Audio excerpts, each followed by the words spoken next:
जागो जागो।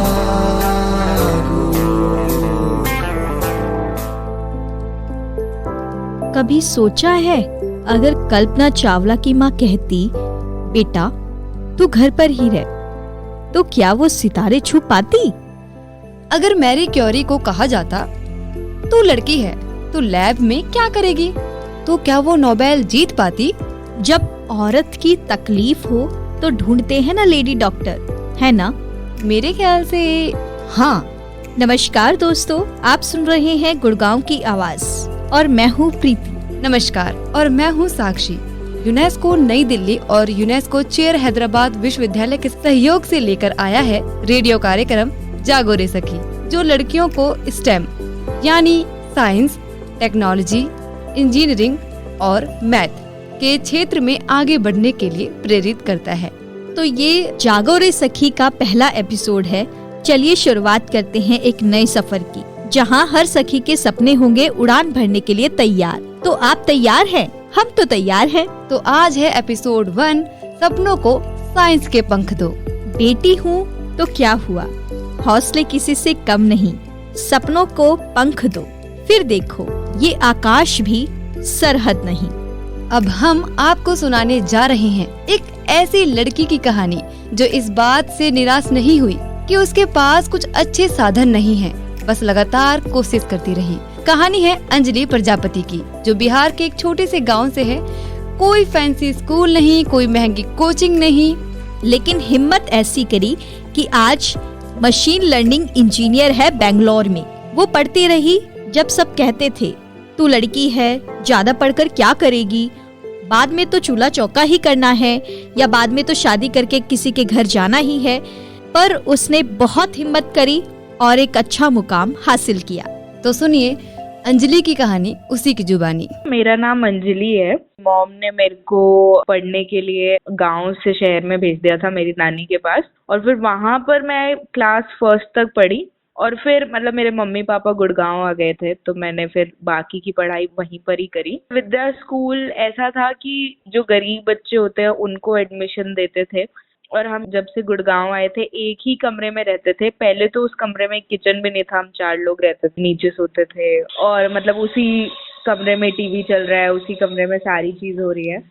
तो फिर धीरे धीरे जैसे ही मैं विद्या स्कूल में आई, यहाँ के टीचर्स भी बहुत सपोर्टिव थे। जिस बैकग्राउंड से हम आते हैं, लड़की को उतना सपोर्ट नहीं किया जाता पढ़ाई में भी और बाकी कामों में भी। तो फिर मैंने यही सोचा कि मेरे हाथ में अभी जो है पढ़ाई करना, तो मैं पहले उसको करती हूँ। मैंने क्लास 10 तक हमेशा टॉप ही किया है, और उसके बाद फिर मैंने साइंस स्ट्रीम ली, क्योंकि मेरा जो इंटरेस्ट था वो मैथ्स और साइंस की तरफ था। इसी पूरे प्रोसीजर में क्या हुआ, एक दिन मेंसा आई थी, उन्होंने बोला कि आईक्यू टेस्ट लेंगे हम आपका, और आईक्यू टेस्ट में जिसका क्लियर हो गया, फिर उनके लिए फ्री स्कॉलरशिप थी। तो मेरे मम्मी पापा को कोई फीस नहीं भरनी थी मेरे स्कूल की। मैंने काफी अच्छी पढ़ाई करी थी, तो इस वजह से मुझे वो स्कॉलरशिप मिल गई। और फिर मेरी जो पूरी एजुकेशन है स्कूल और कॉलेज की, वो फ्री में हुई थ्रू मेंसा और विद्या स्कूल ने भी हर एक कदम पे काफी सपोर्ट किया है। जैसे मैंने बताया कि एक ही कमरा था, फिर उसमें नई पढ़ाई होती थी, तो फिर स्कूल में भी हम रुक के पढ़ते थे। जैसे फॉर एग्जाम्पल 2 बजे छुट्टी हो रही है, तो 4-5 बजे तक पढ़ रहे हैं वहीं पर ही। और फिर मतलब मेरे मम्मी पापा ने भी मेरे को काफी सपोर्ट किया इस चीज में, कि क्योंकि मैं अच्छा पढ़ रही थी और मेरा रिजल्ट अच्छा आ रहा था, तो उन्होंने कहा कि ठीक है तू इस चीज में पढ़। और मैथ्स के थ्रू ही मतलब मैंने मेजरली अपनी पूरी पढ़ाई करी। मैं फिर बनस्थली विद्यापीठ में गई, जहाँ पे मैंने bachelors in maths with stats and computer science करी। तो तीनों ही फेवरेट सब्जेक्ट थे। जैसे ही मैं कॉलेज जा ही रही थी, तभी मेरे पापा का एक्चुअली एक्सीडेंट भी हो गया था, और वो मतलब आईसीयू में थे ऐसे 10-12 दिन। तो मैं अकेले ही गुड़गांव से जयपुर मतलब कॉलेज में गई थी। मेरे पेरेंट्स भी नहीं आए थे 3rd ईयर तक, मैं अकेले ही रहती थी, क्योंकि मेरे को यही था कि मेरे को पढ़ाई अच्छे से करनी है। पढ़ाई ऐसी चीज है जो मेरे को आगे ले जाएगी और मेरे मम्मी पापा को भी हेल्प करेगी। तो इसीलिए मैंने अपनी पढ़ाई नहीं छोड़ी कि मेरे को आगे घर के लिए भी कमाना है और कुछ करना है। मेरा भाई भी बहुत छोटा था उस वक्त। बनस्थली के बाद मेरे पास दो चॉइसेस थी, एक था कि मैं प्रोफेसर बन जाऊं मैथ्स का, और दूसरा था कि मैं डेटा साइंस की फील्ड में आ जाऊं, जो अभी काफी ज्यादा चल रहा है, एआई और मशीन लर्निंग। तो फिर मैंने एआई और एमएल में ट्राई करा। तो मैं इंडिगो एयरलाइंस में थी 1.5 साल के लिए, जहाँ पे मैंने काफी काम करा, सीखा हर चीज कैसे करते हैं कैसे नहीं। फिर उसके बाद रिसेंटली मैंने कंपनी चेंज करी थी मशीन लर्निंग इंजीनियरिंग में ही, क्वांटिफाई एनालिटिक्स में, जहाँ अब मैं हूँ करेंटली। और अभी हमने रिसेंटली एक घर भी लिया है, जिसमें मतलब मैंने अपने मम्मी पापा को सपोर्ट किया है लेने में और सारी चीजें करने में। सब काफी खुश हैं। अब एक टाइम पर ऐसा भी था कि जब लगता था कि कुछ भी नहीं पॉसिबल हो पाएगा, क्योंकि गर्मी में भी ऐसे बिना पंखे के पड़ते थे और किचन में भी पड़ते थे, ज्यादा पानी पीते थे ताकि इतनी गर्मी ना लगे। मेरे जो रिश्तेदार थे उनमें से काफी लोगों ने मेरे मम्मी पापा को बोला, आप अपनी लड़की को बाहर मत भेजो, ये किसी के साथ भाग जाएगी, इतना पढ़ा के क्या करना है। लेकिन मेरे पेरेंट्स को भी दिखता था कि मैं पढ़ाई में इतनी अच्छी हूँ और सारी चीजें करी हैं, तो उन्होंने मुझे सपोर्ट किया कि नहीं नहीं आप बाहर जाओ और अपनी पढ़ाई करो। और फिर मैंने भी उस चीज का ध्यान रखा कि मैं कभी भी ऐसी कोई चीज ना करूं जिससे मतलब मेरे पेरेंट्स को लगे कि नहीं इसको गलत भेज दिया है। ड्यूरिंग मेरे 3 years ऑफ कॉलेज तो मैं कहीं भी घूमने नहीं गई थी। शुरू में तो सिर्फ 3 जोड़ी ही कपड़े थे, जिसमें मतलब मैं पूरे 6 महीने मैंने सिर्फ वही पहने हैं, क्योंकि और कुछ था नहीं। हमारी कंडीशन बिल्कुल भी अच्छी नहीं थी।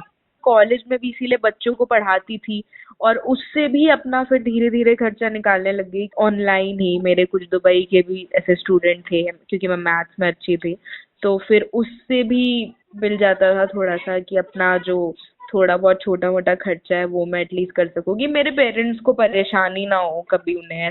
जैसे मेरे पास लैपटॉप था जो मुझे स्कॉलरशिप के थ्रू ही मिला था, तो मैं पहले पीपीटीज ही बनाती थी, उनको पूरा वैसे बनाती थी मैथ्स के फ्रंट पे, और उसी पे ही ऑनलाइन पढ़ाती थी। फिर बाद में क्या हुआ, जब मेरी ऐसे पहली सैलरी आई थी एक बच्चे को पढ़ा के, तो फिर मैंने उसी से ही एक वो नोटपैड टाइप ले लिया था जिससे आप लैपटॉप में लिख सकते हो। जो टेक्निकल फील्ड होती है उसमें बहुत माइंड और ब्रेन का यूज होता है, तो उस फ्रंट पे मतलब काफी ही ज्यादा मजा आता है कि कुछ नया हर दिन करने को मिल रहा है, कुछ नया सीखने को मिल रहा है। मुझे लगता है कि ऑलमोस्ट सारी लड़कियों को टेक्निकल फील्ड में भी जाना चाहिए, क्योंकि तो फाइनेंशियली भी काफी ही ज्यादा ग्रोथ है। और मैं मतलब I am also very proud, क्योंकि मैं अपनी फैमिली में फर्स्ट पर्सन हूँ जिसने बैचलर्स भी करा है। इससे पहले मेरी फैमिली में किसी ने भी नहीं करा था। कोई रवाज रोके रुकना नहीं, रीतों की रस्म के आगे झुकना नहीं है। उठो और तोड़ डालो जंजीर तुम, मिटा दो और फिर से लिखो तकदीर तुम।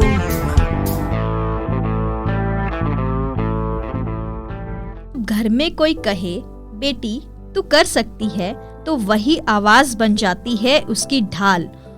और जब ये बात माँ कहे तो ये ढाल और मजबूत हो जाती है। दोस्तों, अब अगली आवाज हम आपको सुनाने जा रहे हैं जो एक माँ के दिल से निकलती है। जब समाज एक बेटी को रोक रहा था, तब उनकी माँ ने कैसे अपनी बेटी का साथ दिया, उसको आगे बढ़ाने में मदद की, पढ़ने में मदद की। सुनिए अंजलि प्रजापति जी की माँ को कि वो क्या कह रही हैं।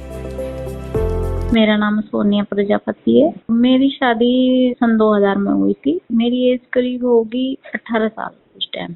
1 साल बाद मेरी बेटी पैदा हुई और मैं तो शहर में पली बड़ी हूँ। मतलब जब 2 साल की होगी करीब, ऐसा लगा कि मेरी बेटी, यहाँ पे तो ऐसा माहौल था कि लड़कियों को ज्यादा सपोर्ट नहीं करना, ज्यादा पढ़ाना नहीं, लड़कों को ही ज्यादा समझना। तो उस टाइम फिर मेरे पास कोई भी ऑप्शन नहीं था। फिर मैंने सोचा, अपनी मम्मी से बातें की कि मम्मी मैं अपनी बेटी को यहाँ भेज रही हूँ। मेरी मम्मी ने मेरा सपोर्ट दिया कि ठीक है। फिर मैंने उसको इसकी नानी के पास भेजा, तो ये 1st क्लास तक वहीं पे अपनी नानी के पास पढ़ी। उसी बीच इसका छोटा भाई आ गया था, तो हम गुड़गांव रहने के लिए आए। फिर इसके पापा के यहीं पे काम था तो यहाँ पे आ गए। अंजलि को भी यहीं पे लिया है। फिर किसी ने बताया कि विद्या स्कूल है, वहाँ पे गए। वहाँ पे बताया मैम ने कि सीट खाली नहीं है। बोला कि तुम है ना अप्रैल में ट्राई करना। तो फिर मैं अप्रैल में गई। फिर वहाँ पे दूसरी मैम ने बोला कि अभी भी सीट नहीं है। फिर मैंने कहा नहीं मैम, एक बार तो आप देखिए, मेरी बेटी पढ़ने में बहुत अच्छी है, एक बार आप उसका पेपर लीजिए, टेस्ट लीजिए। अगर वो आपके पेपर में क्लियर ना कर दे तो मैम तब बोलना आप। फिर उन्होंने कहा कि ठीक है। फिर मेरे को पेपर दिया, फिर इसका टेस्ट किया तो इसके नंबर आए थे 99%। सब खुश हुए कि अच्छा किया, मैम भी वहाँ पे बहुत अच्छी हुई, तुम्हारी बेटी तो इतने अच्छा करके आई है। तो उसी बीच फिर ये फर्स्ट आने लगी हर साल। स्कूल करने के बाद उसी टाइम 2019 की बात है, इसके पापा की ना तबीयत खराब हो गई थी, एक्सीडेंट हुआ था उसी बीच। तो मेरी बेटी ने हिम्मत नहीं हारी। फिर उस टाइम मैंने भी सोचा कि मैं नहीं कुछ कर पाई, अपनी बेटी का सपना करना सोचो, मैंने सपना कर लिया अपना। मैं पढ़ नहीं पाई भी, उतना कर नहीं पाई, लेकिन मेरी बेटी ने ना हिम्मत ऐसे अपना साथ दी, हर तरह से साथ दिया। अपने माँ बाप को कभी भी किसी भी वक्त इसने ऐसे नहीं कि कुछ गलत साबित किया, उसने माँ बाप को हर तरह से ऊंचा दिखाया। फिर उसी बीच इसके ताऊ जी है, जैसे गांव में है कोई लोग, तो वो बोलते थे कि तुमने अपनी बेटी को ऐसे दूर क्यों भेज दिया पढ़ने के लिए। तो हम बोलते कि नहीं, हमारी बेटी, हमें विश्वास है वो अच्छा करेगी, अच्छा पढ़ रही है। तो बोलते थे नहीं, ऐसे गांव का माहौल ऐसा है कि सब कोई कुछ बोलता था, कोई कुछ बोलता था, हम लोग दोनों सुनते थे। कभी कभी मेरी बेटी ऐसे बाहर जाके ऐसे बालकनी में जाके बैठ के पढ़ती थी, कभी मोमबत्ती से पढ़ती थी, कभी कैसे। हमने बहुत ही बुरा वक्त देखा है। जैसे लोग है ना ऐसे ऐसे बोलते थे कि तुम अपने बच्चे को बिगाड़ रही हो, तुम, बहुत बातें सुननी पड़ती थी। लेकिन इसके पापा ने एक बार इनको ये जवाब दिया कि अभी तो मेरी बेटी राजस्थान गई है, उसके बाद तो मैं उसे विदेश भी भेजूंगा। कोई भी बोलता है कि शादी कब करोगे, सबको ये जवाब देती हूँ कि मेरी बेटी अगर पढ़ती नहीं, अगर वो घर पे बैठी रहती तो मैं 20-22 साल में, 21 साल में शादी कर देती उसकी। लेकिन मेरी बेटी पढ़ रही है, अभी भी कुछ कुछ पढ़ रही है, वो अभी जॉब कर रही है, उसने अपना टाइम मांगा है कितना है, तो वो हमने उसको दिया है हमेशा। हम सबको यही जवाब देते हैं कि जब हमारे बच्चे इस लायक होंगे कि हाँ अब तैयार है, तब हम शादी के लिए सोचें। हम किसी की नहीं सुनते, अब नहीं सुनते कुछ भी। शादी होगी जैसे घर में होगे वैसे तुम्हारी पसंद से होगी, जैसे भी है। इसके पापा का भी यही कहना है, जब बच्चा है कि अभी तो उसने मेहनत करी है हर तरह से, ये तो नहीं है कि जॉब छोड़ के या घर बैठ जाए या मैं शादी कर दूं, नहीं। तो आप ये देखिए, जब इसकी जॉब इंडिगो में लगी थी मैम, हम कभी भी एरोप्लेन में नहीं बैठे थे। तो इसने हमें, अपने छोटे भाई को और अपने पापा को, मुझे, यहाँ तक कि अपने नाना नानी को भी, इसी की वजह से बैठे हैं। तो अभी मैं जनवरी में 1 महीने के लिए इसके पास गई, उसने मुझे मैम इतना घुमाया 1 महीने, तो इतनी खुशी हुई। जब ये बच्चे छोटे छोटे थे तो मैं इनको ले के जाती थी, यहाँ घुमाना है तुम्हें, यहाँ ले जाना, तो ये मम्मी ये हम ये करें वो करें। अब ऐसा टाइम आ गया है कि मतलब बच्चे हमारे हमें घुमा रहे हैं, हमें उससे ज्यादा प्राउड की क्या बात हो सकती है। जो लोग पहले ऐसे बोलते थे कि बेटी ये, आज वही लोग हमारे पास आते हैं, हमारे बच्चों की तारीफ करते हैं, हर जगह जाते हैं, वही बोलते हैं अब हमारे बच्चे ऐसे हैं, हमारे बच्चे ये कर रहे हैं। जो हमारा गांव का परिवार है, जो अंजलि सबसे ज्यादा पढ़ी हुई है मैम, उससे ज्यादा तो कोई पढ़ा हुआ है ही नहीं। शायद आपके मन में सवाल आ रहा होगा कि आखिर क्यों है लड़कियों का स्टेम यानी साइंस, टेक्नोलॉजी, इंजीनियरिंग और मैथ में आगे बढ़ना। क्या डेली लाइफ में साइंस की जरूरत होती है या नहीं? वैसे ये हमने जाना खुद लड़कियों से ही। वैसे साक्षी, मेरी लाइफ में तो बहुत जरूरत होती है साइंस की। वो कैसे?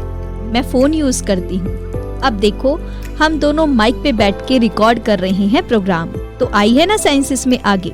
सही कहा, यानी कि हम जाने अनजाने में अक्सर साइंस और टेक्नोलॉजी का इस्तेमाल करते रहते हैं। तो जानते हैं अपने कुछ और दोस्तों की बात, वो किस तरीके से अपनी रोजमर्रा की लाइफ में साइंस से रिलेटेड चीजों का इस्तेमाल कर रही हैं। जैसे यूट्यूब है, अगर हमें कुछ भी चीज़ उससे चाहिए, जैसे कि पकोड़े कैसे बनाते हैं, तो हम उस पर सर्च करेंगे तो वो हमें पूरी डिटेल देगा। तो जैसे ऑनलाइन शॉपिंग हो गया, फिलहाल में मेरे एग्जाम चल रहे थे तो मुझे कुछ भी नहीं आता, तो मैंने क्वेश्चन कॉपी किए और यूट्यूब पे पेस्ट किए, उसने पूरे क्वेश्चन मेरे को निकाल के दे दिया डिटेल, और उससे मैंने स्टडी की, मैं अच्छे नंबरों से पास हो जाऊंगी। मैं इंस्टाग्राम, स्नैपचैट, यूट्यूब, जितने भी सोशल मीडिया है सारे यूज करती हूँ।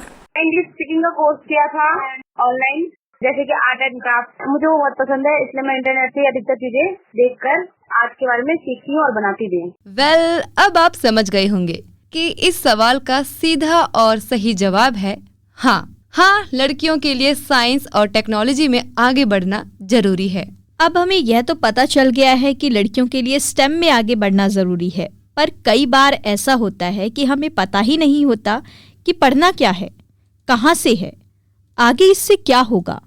बड़ी कंफ्यूजन होती है, मुझे भी थी और शायद आपको भी थी, या होने वाली हो आपके बच्चों को, आपके दोस्तों को। तो जब ये सवाल हमारे मन में आया, हम जा पहुँचे करियर काउंसलर रोमा कुमार जी के पास और हमने उनसे पूछे जो सभी सवाल हमारे मन में थे कि अगर हमारी कोई सखी स्टेम के क्षेत्र में आगे बढ़ना चाहती हैं तो उन्हें क्या क्या पढ़ना चाहिए, कौन कौन सी डिग्री ले सकती हैं, कौन कौन से डिप्लोमा कर सकते हैं और ये सभी पढ़ाई करने के बाद आगे क्या करेंगी। इन सभी सवालों का जवाब हमने जाना और अब आप भी जानिए रोमा कुमार जी से।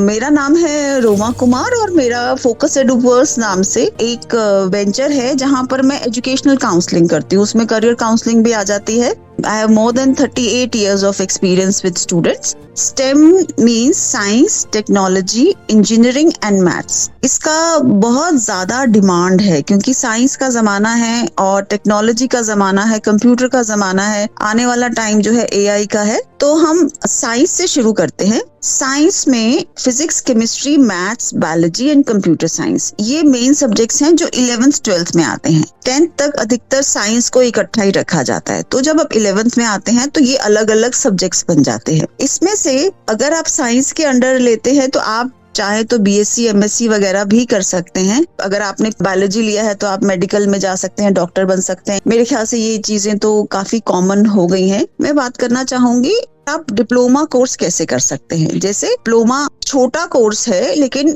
स्किल बेस्ड कोर्स है और इसकी बहुत डिमांड रहती है, इनकी बहुत जल्दी ही जॉब्स लग जाती हैं। जैसे डिप्लोमा में इलेक्ट्रिकल इंजीनियरिंग है, बायोटेक्नोलॉजी है, डिप्लोमा इन इन्फोटेक है, रेडियोलॉजी टेक्नीशियन है। तो ये साइंस बेस्ड कोर्सेज हैं जो कि आप 10th और 12th के बाद कर सकते हैं। अधिकतर ये 2 साल के होते हैं, अगर इंजीनियरिंग का है तो 3 साल का हो जाता है। और इसमें नए कोर्स जो आए हैं वो है फूड टेक्नोलॉजी, एनवायरमेंटल साइंस, ये सब नए फील्ड ऐड हुए हैं। जैसे मेडिकल लैब टेक्नीशियन का डिप्लोमा है, ये सब पुराने हैं लेकिन इनकी बहुत ज्यादा डिमांड रहती है। आप देखिए हॉस्पिटल्स में डॉक्टर के साथ पूरी एक टीम होती है, उसमें ये सब टेक्नीशियंस होते हैं जो सारी मशीन संभालते हैं। तो आप ये डिप्लोमा करके ये कोर्स कर सकते हैं और विद एक्सपीरियंस आपकी सैलरीज बढ़ती जाती हैं। जनरली इनकी सैलरीज जो होती हैं वो 3 लाख से 8 लाख पर एनम के बीच में होती हैं। और ये हो गया साइंस के बारे में। इसमें फिजिक्स, केमिस्ट्री, मैथ्स, बायोलॉजी चारों सब्जेक्ट्स आ जाते हैं, टेक्नोलॉजी भी आ जाता है। टेक्नोलॉजी में मेनली आता है कंप्यूटर्स, और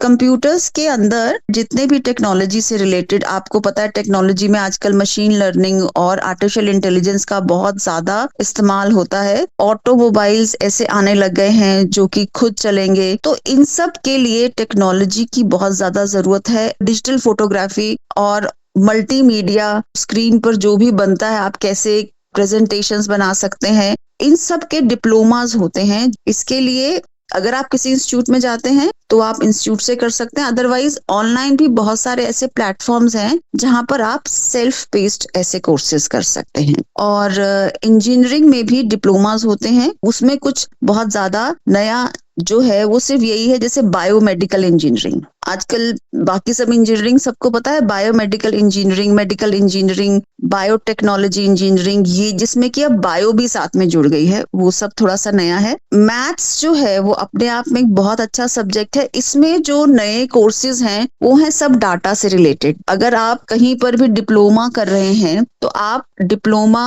इन data science, data analysis, financial accounting, banking services, उससे रिलेटेड अगर आप कोर्सेज करते हैं तो किसी बैंक में या बैंकिंग सर्विस में आपकी जॉब लगने का चांस है। ये जितने भी मैंने आपको डिप्लोमा कोर्सेज बताए हैं, इनकी स्टार्टिंग 15,000 से लेकर 35,000 रुपए पर महीने तक रहती है। डिपेंड करता है कि आपका कोर्स जो है वो किस फील्ड में है, उसकी कितनी डिमांड है, या फिर आपने किस कॉलेज से कोर्स किया है। अगर आपने एक अच्छे कॉलेज से कोर्स किया है तो इसका मतलब कि उन्होंने आपको अच्छी तरह सिखाया, उसकी एक रेपुटेशन होती है, तो अक्सर आपको इसमें बेटर जॉब्स मिल जाती हैं। लेकिन धीरे धीरे विद एक्सपीरियंस आपकी सैलरीज जरूर बढ़ती हैं। ये तो हो गया आपके स्टेम के बारे में, कोर्सेज के बारे में। कोर्सेज करने के अलावा ऐसा भी कुछ अपॉर्चुनिटीज कुछ कंपनीज देती हैं, जैसे कि अर्न व्हाइल यू लर्न। आप सीखते सीखते भी कमा सकते हैं। जैसे एक HCL का कोर्स है, HCL टेक बी।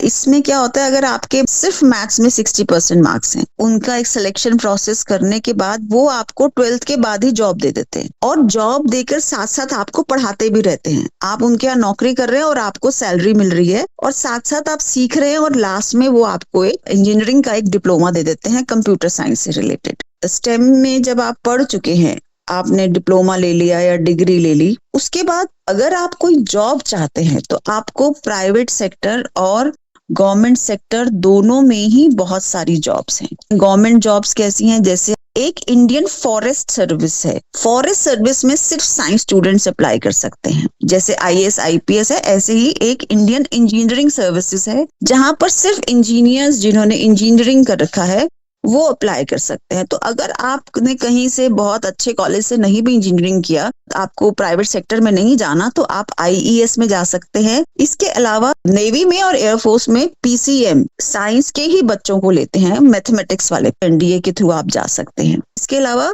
DRDO है, ये गवर्नमेंट की है, जो कि हमारे डिफेंस में रिसर्च करती है। BHEL है, भारत हैवी इलेक्ट्रिकल्स लिमिटेड।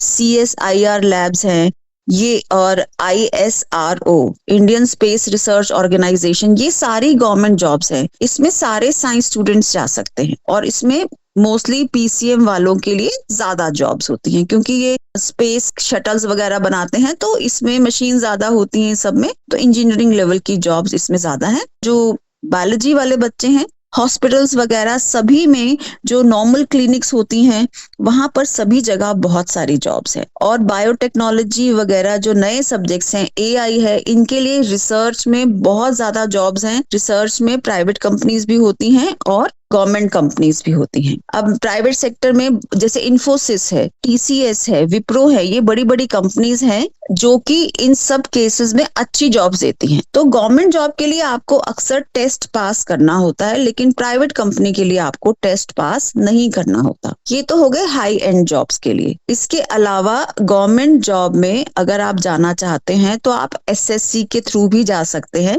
लेकिन आपको ग्रेजुएट होना जरूरी है। जहां जहां ग्रेजुएशन लिखा है वहां सभी जगह आप अप्लाई कर सकते हैं, लेकिन ये याद रखना कि सभी गवर्नमेंट जॉब से पहले आपको कोई ना कोई कॉम्पिटिटिव एग्जाम पास करना पड़ता है, और प्राइवेट में एकदम से जॉब लग जाती है। इसके अलावा कोई अपना काम कर सकता है। जैसे कई बार बच्चों को लगता है साइंस में लिया था, बहुत अच्छे नंबर नहीं आए, 40-50% नंबर आए, कोई बात नहीं, आपको अक्सर ITIs में भी एडमिशन मिल जाता है। आप डिप्लोमास कर सकते हैं, जो सब्जेक्ट फिजिक्स, केमिस्ट्री, मैथ्स जो आपको अच्छा लगता है वो उसकी टीचर बन सकते हैं, तो ये भी बहुत अच्छी संभावना है।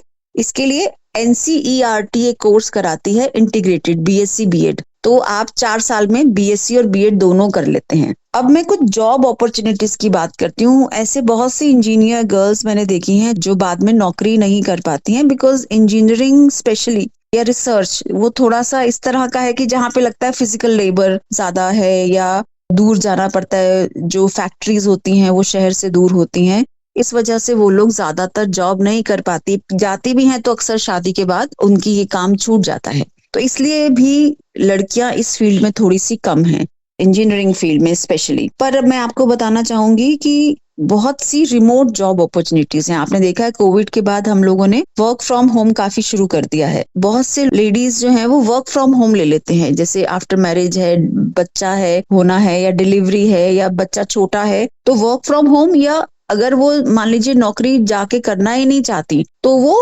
रिमोट जॉब अपॉर्चुनिटीज है, मतलब आप घर बैठकर ही हमेशा काम करते हैं। इसमें आपको ऑनलाइन एजुकेशन आप कर सकते हैं। अगर कोडिंग आती है आपको या रोबोटिक्स से रिलेटेड आपको कुछ आता है, आप लोगों को कंप्यूटर लैंग्वेजेस हैं, पाइथन वगैरह, ये सब सिखा सकते हैं, तो इस सब की आप ऑनलाइन कोचिंग कर सकते हैं। उसके अलावा मल्टीमीडिया में भी आप डिजिटल मार्केटिंग कर सकते हैं। जैसे किसी को भी अपनी ऐड बनवानी है, तो ये सब टेक्निकल कोर्सेज हैं। ये सब आप एआई की एप्लीकेशन सीख सकते हैं, अपना काम कर सकती हैं अपनी स्पीड पे। आपने प्रोजेक्ट ले लिया, मैं ऐड बना रही हूँ, तो आप रात को 2 बजे बैठ के बनाइए जब आपको कंफर्टेबल हो। जैसे आपने देखा आजकल लोग प्रेजेंटेशन या अपनी कोई ऐड बनाते हैं, रील्स बनाते हैं, उसमें कुछ वो टेक्निकल, कुछ ऐसे कैनवा या इस तरह की जो ऑनलाइन जो एप्लीकेशंस हैं उनको सीख कर वो लोगों के लिए एड्स बना देते हैं और उनसे पैसे लेते हैं। और ये सब काम घर बैठकर होता है। आपके पास एक लैपटॉप या एक कंप्यूटर होना चाहिए, कनेक्शन होना चाहिए, और आप ऑल ओवर वर्ल्ड कहीं भी ये काम कर सकते हैं।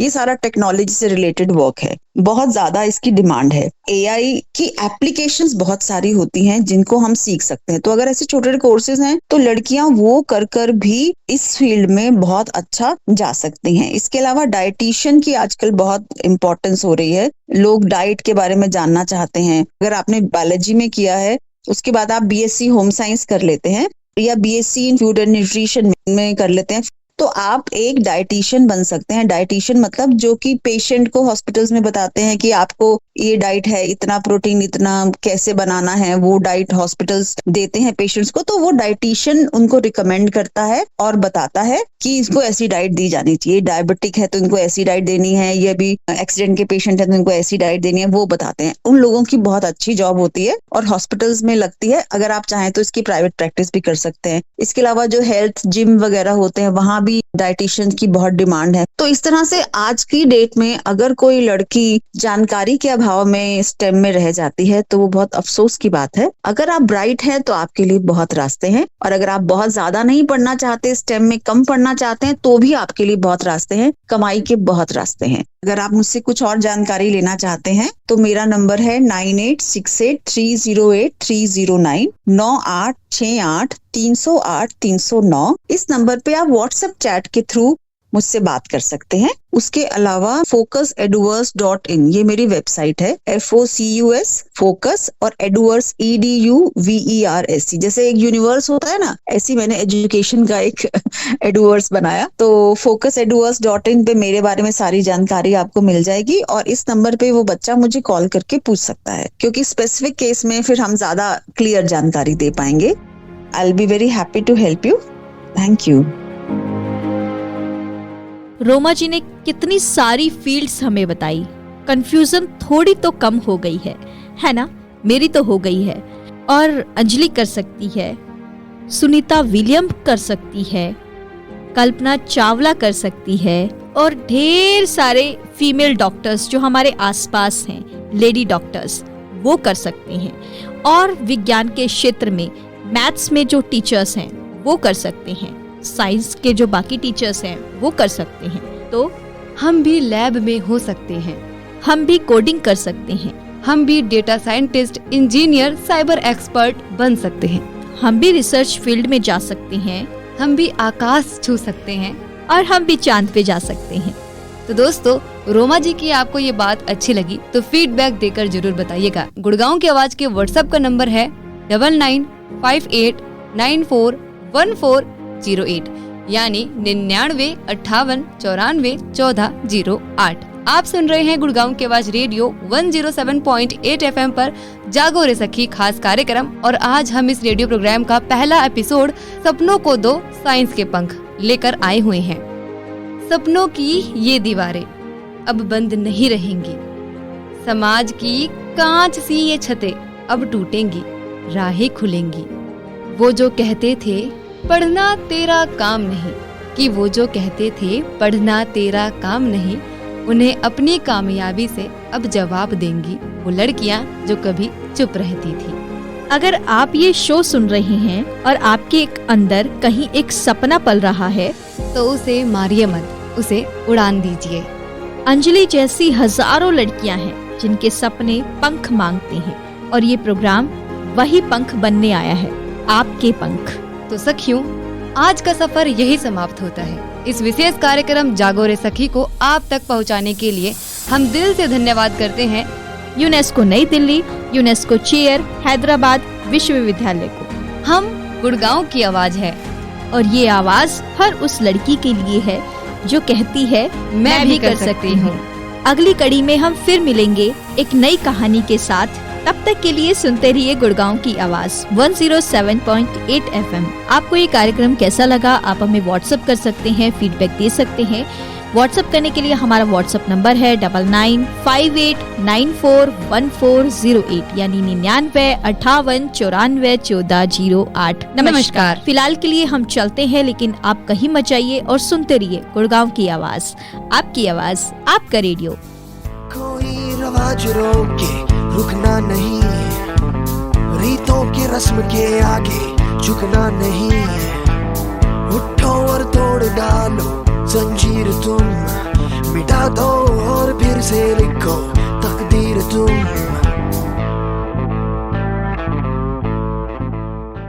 अभी लाइव प्रोग्राम शुरू हो चुका है और प्रोग्राम में हूँ मैं शर्मिला और मैं साक्षी।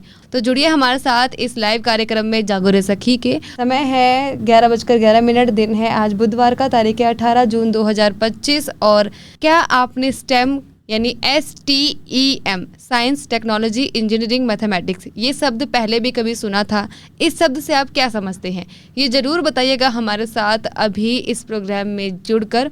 और जुड़ने के लिए नंबर बता देती हूँ 8800475080 यानी 8800475080। दूसरा नंबर है 9873551078 यानी 9873551078। उम्मीद है कि जो श्रोता हमें अभी सुन रहे हैं वो ज़रूर हमारे साथ जुड़ेंगे और हमारे इन छोटे मोटे जो सवाल हैं जो हम उनके राय जानना चाहते हैं वो हमें जरूर बताएंगे। बिल्कुल। सीमा जी की कॉल आ चुकी है। नमस्कार सीमा जी, स्वागत है आपका। जी नमस्कार मैम। अच्छा लगा कि आप हमारी बात सुनकर जुड़े हमारे साथ। जी, ये प्रोग्राम आपको कैसा लगा जो अभी आपने सुना जागो रे सखी? अच्छा लगा हमें ये प्रोग्राम, मुझे तो काफी अच्छा लगा। देखो इससे मुझे तो ये नॉलेज मिली, रोमा मैम ने जो बताया कि हम कौन कौन सी साइंस से किस फील्ड में नौकरी कहीं जा सकते हैं। जी जी, इस तरह की हम जॉब कर सकते हैं हम। जी। और सीमा जी, क्या आपने जो स्टेम शब्द है ये पहले भी सुना था या अभी गुड़गांव की आवाज रेडियो पे सुन पाए? ये मैंने आज ही सुना है, आज ही सुना है जो आप बता रहे हैं। अच्छा। और आपके आसपास कोई साइंस, टेक्नोलॉजी, इंजीनियर या मैथ इनसे जुड़ा हुआ कोई जॉब कर रहा हो बंदा, जो लड़की है? लड़की पढ़ी हुई है, पढ़ी हुई है वो, मतलब बीटेक की हुई है उन्होंने। अच्छा, तो उन्होंने इस तरह की साइंस से जॉब नहीं कर रही है वो, इस फील्ड में जॉब कर रही है वो टीचिंग फील्ड में। अच्छा जी। तो टीचिंग में भी वो मैथ या साइंस पढ़ा रही है? ये मुझे नहीं पता, वो सारे सब्जेक्ट पढ़ा रही हैं या वो किसी एक पर्टिकुलर सब्जेक्ट को पढ़ा रही हैं, ये नहीं पता। अच्छा अच्छा। पर हाँ ये बताया कि वो टीचिंग की जॉब कर रही हैं। अच्छा, आपके अनुसार सीमा जी जानना चाहेंगे कि क्या जो स्टेम शब्द है ना, उससे जुड़ी हुई पढ़ाई करनी लड़कियों के लिए मुश्किल होती है क्या? भाई वो तो सबके घर के माहौल के ऊपर डिपेंड करता है मेरे हिसाब से। अच्छा, वो कैसे? अगर किसी के घर में ऐसा माहौल है, घर वाले भी साथ दे रहे हैं उसका पढ़ाई में जी, है ना, और पढ़ाई लिखाई का माहौल है तो बच्चा पढ़ लेगा, चाहे लड़का है चाहे लड़की है। हाँ जी। और अगर माहौल नहीं है पढ़ाई का, घर में और दिक्कतें रहती हैं, मतलब लड़ाई झगड़े ये वो तो तरह की बातें होती हैं जी, है ना, तो बच्चा नहीं पढ़ पाता है। हाँ जी। फिर वो साइंस क्या, वो कुछ भी नहीं पढ़ पाता है। जी जी जी, है ना।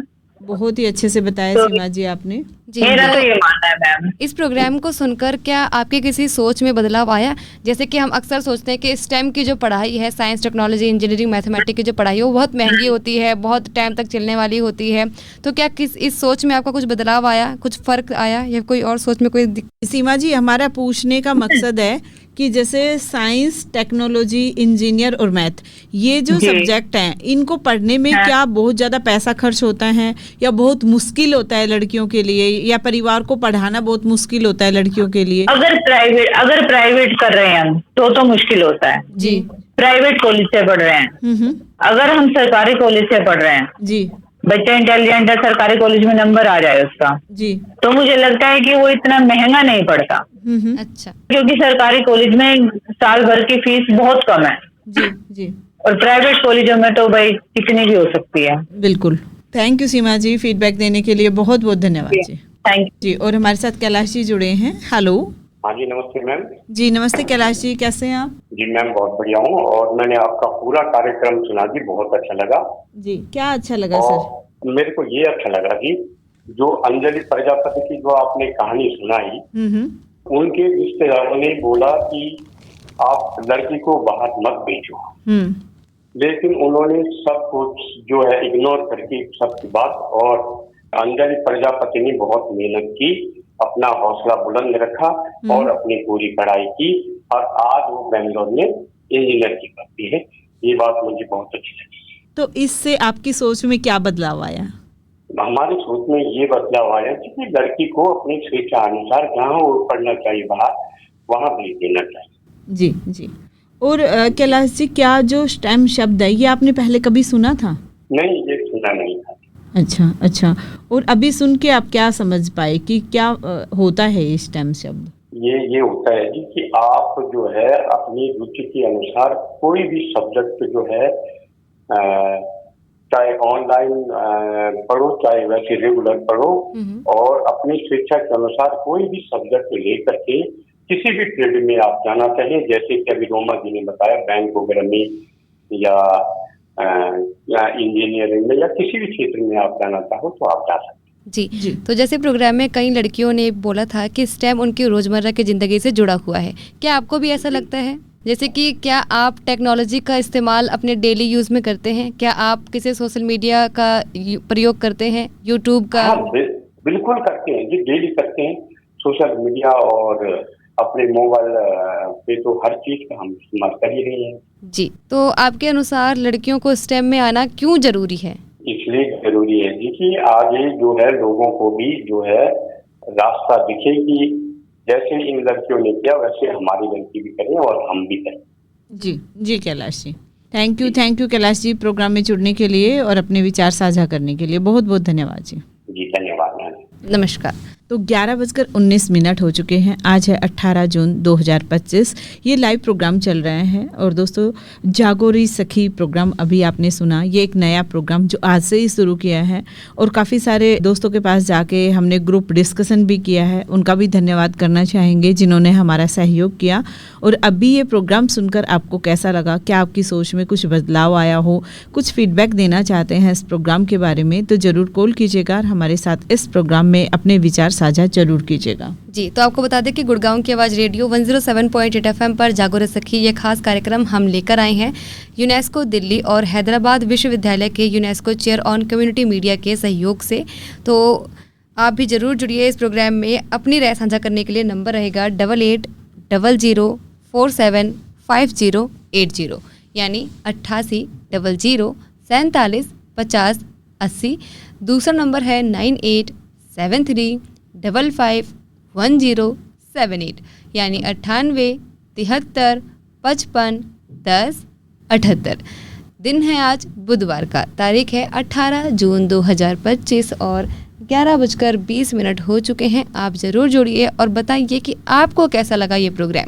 आपको इस प्रोग्राम को सुनकर किन हमारे दोस्त की बात अच्छी लगी, जैसे कि सीमा जी ने बताया था, कैलाश जी ने बताया, ऐसे ही आपको कौन सी बात अच्छी लगी ज़रूर बताइए। रामकिशन जी पालम विहार से हमारे साथ जुड़ चुके हैं। हाँ जी, नमस्ते शर्मिला जी और साक्षी जी को नमस्ते। जी नमस्ते रामकिशन जी। अभी आपसे जानना चाहेंगे जो हमने एक नया प्रोग्राम शुरू किया है वो आपको कैसा लगा? बहुत अच्छा। उसमें जो है ना, जो अंजलि जी ने अपनी कहानी सुनाई, ये बहुत ही मतलब हृदय विदारक और हिम्मत वाली कहानी है। लड़कियों को हिम्मत देने वाली कहानी है ये। लड़कियां को जो है लड़कों से बढ़ समझो और लड़कों से बढ़ करके बेटी है, बेटों से प्यारी समझोने से पराई है। तो ये बात है कि बेटियां भी जो है पहले क्या करते थे, गाँव में कहते थे अरे 5-7 क्लास बहुत है, मेरी 4 बहनें थी, 4 बहनों में किसी ने 5वीं ना पढ़ी, कोई दूसरी 2 साल गई, कोई 1 साल गई है। बोले क्या कहेंगे, अपना खेती बाड़ी कर दी, जमींदारा करना। वो टाइम गया। फिर मेरी बेटी जब कि तो इसने जो है कंप्यूटर कोर्स कराया, ये किया, और अपनी मर्जी से जो भी इसकी इच्छा होती बेटा कर, जो भी है वो करना है, कुछ भी कर। तो उसने भी बहुत अच्छा कराया, अपना हाईटोन से कंप्यूटर का कोर्स कराया और अब कंप्यूटर टीचर लगी हुई है भीमगढ़ खेड़ी में जी। तो बच्चों को तो मैंने तो कभी तो क्या है नहीं, इनकी मम्मी जो है इनको गाइडेंस करती थी, वही बताती रहती थी कि भाई ऐसे करो ऐसे करो ऐसे करो, भाई उसी की गाइडेंस से चले। मैं तो कभी ध्यान ही नहीं दिया क्या पढ़ रही है कौन क्या कर। लेकिन आज दोनों बेटे बहू दोनों बहुत अच्छी, और पोती के ऊपर अभी जो है ध्यान देना पड़ेगा, वो अभी 7th में गई है जी।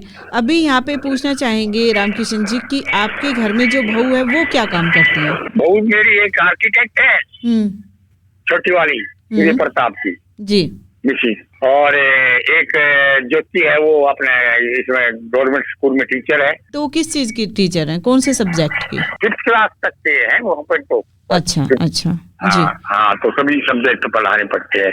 तो और पोती जो अभी 7th में गई है जी, वो गेम में भी अच्छी है, गेम भी अच्छा खेल रही है, और उसको वो क्या मिलता है ये स्कॉलरशिप, हाँ अभी तक स्कॉलरशिप मिलती जा रही है उसको जी। तो सर क्या अच्छा आपको लगता है कि लड़कियों को स्टेम में आना मतलब मुश्किल है, या फिर लगता है कि हाँ आसानी से आ सकती हैं? आसानी से आ सकती है, ऐसे कोई बात नहीं, मुश्किल कुछ नहीं। अगर बच्चे की पसंद है, बच्चे की इच्छा है तो हिम्मत करके उसको पढ़ाओ, हम तो यही कहेंगे जी। अगर वो कर सकता है तो करने दो। आजकल पढ़ाई में भी खर्चा करना है बस। आप देखो ना, अब हम कभी जमाने में पढ़े तो 10-10 रुपए फीस दे के, आज मेरे पोता 16,000 रुपए फीस है महीने की। जी रामकिशन बताओ, तो ये हिम्मत करनी पड़ेगी यार। तो बस यही है कि बच्चों का कैरियर बनाओ जी, और हमने भी यही सोचा शुरू से, अपने दोनों लड़के और बेटी बिल्कुल बढ़िया कैरियर बना दिया, और अपने खुश हैं, कर रही है अपना काम बहुत अच्छी तरह। बिल्कुल अंजलि जी की और वो एक वो थी, उनकी जो बातें सुनी तो बहुत अच्छा है प्रोग्राम आपका, ये बहुत बढ़िया है, बच्चों को सीख देने वाला है, लड़कियों को सीख देने वाला है कि हमने ऐसे करना चाहिए। जी रामकिशन जी, तो आपको रोमा जी की बातें और अंजलि जी की बातें अच्छी लगी? जी बहुत अच्छी। थैंक यू सर प्रोग्राम में जुड़ने के लिए रामकिशन जी, बहुत बहुत धन्यवाद सर। तो दोस्तों अभी लाइव प्रोग्राम चल रहा है, 11:25 हो चुके हैं, तो अभी आप लाइव में जुड़ सकते हैं, अपना फीडबैक दे सकते हैं कि आपको जागो रे सखी प्रोग्राम कैसा लगा। आज ये नया प्रोग्राम शुरू किया है, आपका फीडबैक लेना चाहते हैं कि क्या आपने भी कभी सुना था ये स्टेम शब्द, या फिर आप इसके बारे में जानते हैं तो ज़रूर बताइए। और क्या लड़कियां इस जुड़ी हुई जॉब कर रही हैं? आपने कभी सोचा है कि आपके आसपास जो लड़कियां पढ़ाई कर रही हैं, जॉब कर रही हैं, क्या ये पढ़ाई कर रही हैं और पढ़ाई कर रही हैं तो जॉब कर रही हैं, या फिर बस पढ़ के ही छोड़ देती हैं? तो उसके बारे में भी आप बता सकते हैं। जी, जागो रे सखी कार्यक्रम आप आज रिपीट में सुन पाएंगे, आज शाम को 7 बजे, और फिर कल सुबह यानी गुरुवार को सुबह 7:30 बजे भी आप इस प्रोग्राम को रिपीट में सुन सकते हैं। सुनकर फीडबैक ज़रूर दीजिएगा हमारे व्हाट्सएप के नंबर में, जो है 9958941408 यानी 9958941408। लेकिन अभी तो चल रहा है लाइव कार्यक्रम, तो आप अभी हमारे साथ जुड़ सकते हैं और अपनी बात साझा कर सकते हैं। तो 11:26 हो चुका है, बुधवार का दिन है, 18 जून 2025 है तारीख, और अभी जुड़ने के लिए नंबर है 8800475080 यानी 8800475080। दूसरा नंबर जरूर बताएंगे। फिलहाल हमारे साथ जुड़ चुके हैं राजकुमार जी छावला से। स्वागत है आपका राजकुमार जी। जी नमस्कार साक्षी जी और शर्मिला जी, नमस्कार जी। नमस्ते राजकुमार जी। तो सर आपने प्रोग्राम सुना? जी नहीं सुन पाया जी, अभी रामकिशन जी की बातें सुन रहा था जी, और अभी टाइम ही नहीं मिला जी आज बात करने का। कोई बात नहीं सर, शाम को ये प्रोग्राम रिपीट होगा ना राजकुमार जी, तो फिर सुनिएगा और अपना फीडबैक रिकॉर्ड करके जरूर भेजिएगा हमारे व्हाट्सएप नंबर पे। ठीक है सर? किस टाइम आएगा शाम को जी? 7 बजे आएगा शाम को, और कल सुबह 7:30 बजे आएगा। जी जी जरूर सुनेंगे जी। और कुछ सब स्टेम के बारे में सुना था जी। हाँ बिल्कुल सर। तो जो स्टेम शब्द है, इससे आप क्या समझ पाए सर? जी स्टेम शब्द तो मैंने पहली बार ही सुना है, पहले नहीं सुना है जी जी, क्योंकि परिवार में इतने ज्यादा पढ़े लिखे लोग नहीं हैं घर में। और वैसे ये साइंस का जो शब्द है ये शुरू से ही सुनते आ रहे हैं जी जी। साइंस तो पहले से ही है जी। लेकिन साइंस को थोड़ा सा एक्स्ट्रा मानना करते जी, ये हार्ड है जी। स्कूल में भी जैसे 8वीं के बाद शुरू होता है ये जी साइंस, तो उसमें हार्ड मानते थे हम इसको जी। और लड़कियों के लिए क्या मुश्किल है क्या सर ये? आजकल मुश्किल नहीं है जी। अच्छा, आज का टाइम तो कुछ भी मुश्किल नहीं है, क्योंकि इतनी पढ़ाई आगे तक पहुंच गई है, हाई फाई पढ़ाई हो गई है और बच्चे भी उसमें इंटरेस्टेड हो रहे हैं पढ़ने में। लड़कियां बेटों से आगे हैं जी थोड़ी सी अभी फिलहाल पढ़ाई में। हो सकता है वो साइंस में बाजी मार जाए आगे जी। जी जी राजकुमार जी, स्टेम मतलब साइंस, टेक्नोलॉजी, इंजीनियरिंग, मैथ्स, तो ये इससे मिलकर ये एक शब्द बना है ना। तो अगर साइंस में या टेक्नोलॉजी में या इंजीनियरिंग में या मैथ में, इनमें से कोई में भी अगर कोई लड़की पढ़ रही है या आपके आसपास कोई जॉब कर रही है तो उसके बारे में बताएं। जी जी, वो हमारे बुआ के लड़के हैं, उनकी बेटियां कर रही हैं जी। अच्छा, साइंस टाइप से। हाँ जी, रोहतक में है जी वो। और हमारे भाई वो अच्छा पढ़ा लिखा परिवार है, उनका अच्छा काम है जी। अच्छा, तो वो कहीं बाहर भेज रखी है लड़की, वो बेंगलुरु है मेरे ख्याल में, वहां से वो कर रही है जी। अच्छा, पढ़ाई कर रही है अभी या जॉब कर रही है? नहीं, पढ़ाई कर रही है जी अभी। अच्छा अच्छा, बहुत अच्छा जी। और और तो सुनते हैं जी, सुनने जैसे इंजीनियर हैं जी या साइंस साइड से पढ़ाई करते हैं तो वही तो आगे देश को ले जा रहे हैं, जो टेक्नोलॉजी आजकल बढ़ रही है कितनी सारी। जी जी, ये अगर ये पढ़ाई नहीं करेंगे तो फिर आगे नहीं बढ़ पाएंगे जी। जो आज का जमाना इतना हाई फाई हो गया है, जैसे ये आजकल ये हवाई जहाज वगैरह का जिक्र चल रहा है, इसमें क्या क्या टेक्नोलॉजी कैसे कैसे आगे बढ़ा जा सकता है यार। तो यहाँ पे राजकुमार जी, क्या लड़कियों को इन चीजों में पढ़ाई करनी चाहिए, जॉब करनी चाहिए, आपकी क्या सोच है? बिल्कुल जॉब करनी चाहिए जी, पढ़ाई भी करनी चाहिए, लड़कों के साथ मिलकर चलना चाहिए, लड़कों को मिलकर साथ में चलना चाहिए जी। और नौकरी भी करनी चाहिए और पढ़ाई भी मिलकर साथ में करनी चाहिए जी। तो कर भी रहे हैं जी, शर्मिला जी कर रहे हैं बच्चे को। अच्छा, तो आप कहना चाहते हैं कि लड़कियों को भी साइंस और मैथ पढ़ना चाहिए, टेक्नोलॉजी और इंजीनियरिंग में भी लड़कियां होनी चाहिए? बिल्कुल होनी चाहिए जी। है नहीं जी, जैसे ये स्पेस में वैज्ञानिक है हमारे, तो उसमें उन्होंने वही पढ़ाई की होगी ना जी शर्मिला जी, जहाँ तक मेरा आइडिया है। जी जी, तभी तो आगे बढ़े हैं जी। आज हमारा देश कितने ऊंचाइयों पर पहुंच गया है। स्पेस या जो अंतरिक्ष यान है